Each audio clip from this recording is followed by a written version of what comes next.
한 주간의 시사 이슈들을 미리 정리해드리는 시간, 주간 시사기상도 시사평론가 민동기 씨 어서 오세요. 안녕하십니까. 벌써 11월의 둘째 주입니다. 이번 주 시사 스케줄 하나하나 체크해보죠. 오늘부터 얀센 백신 접종자 부스터샷 추가 접종이 진행이 됩니다. 예. 이 얀센 접종자가 어제 0시 기준으로 한 148만 정도 넘거든요. 화이자 또는 모더나 백신을 맞을 예정이고요. 네. 얀센 접종자 돌파 감염 발생률이 0.267% 정도 됩니다. 국내에서 접종되는 백신 중 가장 높기 때문에 네. 부스터샷을 꼭 맞으시기 바랍니다. 얀센 맞으신 대부분 청년들이잖아요. 그렇습니다. 젊은 층들입니다. 그분들 한 번 더 꼭 맞으시고요. GM의 부사장이 오늘 방한한다면서요. 네, 4박 5일 일정으로 한국을 방문을 하는데요. 한국 GM의 전기차 배정과 같은 새로운 생산 계획을 내놓을지가 관심이 좀 되고 있습니다. 화요일과 수요일에 공장 등을 방문할 예정이고 목요일에는 한국 GM의 2대 주주가 산업은행과 정부 관계자들이거든요. 이제 면담을 할 계획인데 아무래도 차량용 반도체 수급난도 논의 테이블에 오를 것으로 보입니다. 그것도 중요하지만 요소수가 전 어떻게 될지 이번 주가 고비입니다. 예. 특히 오늘부터 요소나 요소수 매점 매석 행위를 금지를 하고 환경부 관세청 등이 합동으로 단속을 하기로 했는데요. 일단 호주에서 2만 리터를 들여오기로 하지 않았습니까? 네네. 베트남 등에서도 지금 이게 정부 관계자가 협의 중인 것으로 알고 있는데요. 국내 요소수 생산 업체들은 3주 뒤에 재료가 없을 경우에 요소수를 못 만들 그런 상황이기 때문에 이번 주에 우리 정부의 이 대책 이게 굉장히 중요한 그런 시점이 됐습니다. 맞습니다. 화요일로 넘어가 보죠. 화요일에는 미 생산자 물가지수 그리고 수요일에는 소비자 물가지수가 공개가 됩니다. 10월 미국의 소비자 물가 상승률 전망이 5.8%로 집계가 됐는데요. 일단 글로벌 금융시장의 충격 가능성은 낮아 보입니다. 이미 인플레이션 가능성이 높다고 예상이 됐기 때문인데요. 그렇죠. 다만 미 소비자 물가의 꾸준한 상승세는 결국에는 기준금리 인상으로 영향을 미치기 때문에 네. 결국 이게 국내 금리 정책에 영향을 미치거든요. 그렇죠. 예, 꾸준히 좀 주의 깊게 봐야 할 그런 상황입니다. 화요일에 지수들 챙기시고요. 수요일에는 좀 굵직한 일정들 보이네요. 유동규 전 성남도시개발공사 기획본부장 첫 재판이 수요일에 열립니다. 유동규 씨 첫 재판이 벌써 열리네요. 벌써 열립니다. 유 전 본부장은 자신에게 제기된 의혹들을 그동안 전면 부인을 해왔는데 네. 이날 재판에서 어떤 입장을 밝힐지 주목이 되고 있습니다. 다만 약간 걱정인 것은요.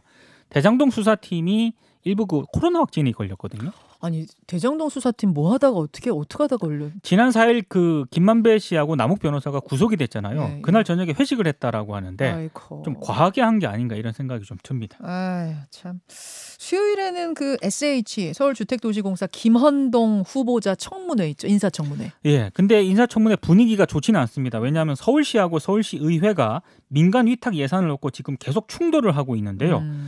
이건 인사청문회 통과가 순탄치는 않을 것으로 보입니다. 다만 그 앞서 그 후보자였던 김연아 전 의원 있지 않습니까? 이때와는 분위기가 좀 다를 것으로 보입니다. 왜냐하면 정책 현실성이라든가 조직 관리, 갈등 해결 능력 등이 주로 검증 대상이 될 것으로 보이는데요. 뭐 대표 경력이 시민단체 활동가잖아요. 예. 그래서 공기업 사장으로서 조직 관리 능력에 대해서 의문을 품는 그런 위원들이 있습니다. 그래요. 수요일도 보시고 목요일에는 뭐 챙겨야 돼요? 한동훈 검사장을 독직 폭행한 혐의로 1심에서 징역형 집행유예를 선고받았던 정진웅 검사 있지 않습니까? 예. 항소심 첫 공판이 열립니다. 항소심입니다. 네, 1심에서는 징역 4개월에 집행유예 1년, 자격정지 1년을 선고를 받았습니다. 네, 그래요. 금요일까지 왔네요. 금요일은 뭐 챙겨야 돼요? 유류세 20% 인하가 됩니다. 아, 드디어 금요일부터입니까? 그렇습니다. 6개월간 한시적으로 유류세를 인하하기로 했는데요.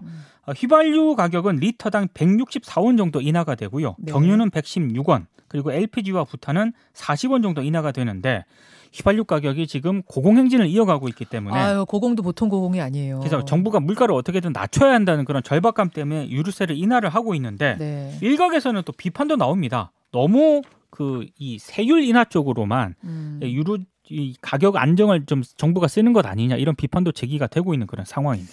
금요일에 그럼 기름 넣으러 가면 바로 인하된 가격에 넣을 수 있는 거예요? 아니면 며칠 또 걸려요, 반응? 제가 봤을 때는 확산되는 바로 인하가 되지 않을까 싶어요. 왜냐하면 금요일부터 인하한다고 정부가 일단 공지를 했기 때문에. 네. 아유, 근데 또 주유소에서는 기존의 거 다 소진하고 나서 또 내린다 이럴 수도 있어서. 그러니까 전 주유소가 해당되진 않습니다. 그건 분명합니다. 그렇죠. 예. 며칠 또 반영되는데 걸릴 수도 그렇습니다. 있어요. 예. 마지막 하나를 더 볼 시간이 될까요?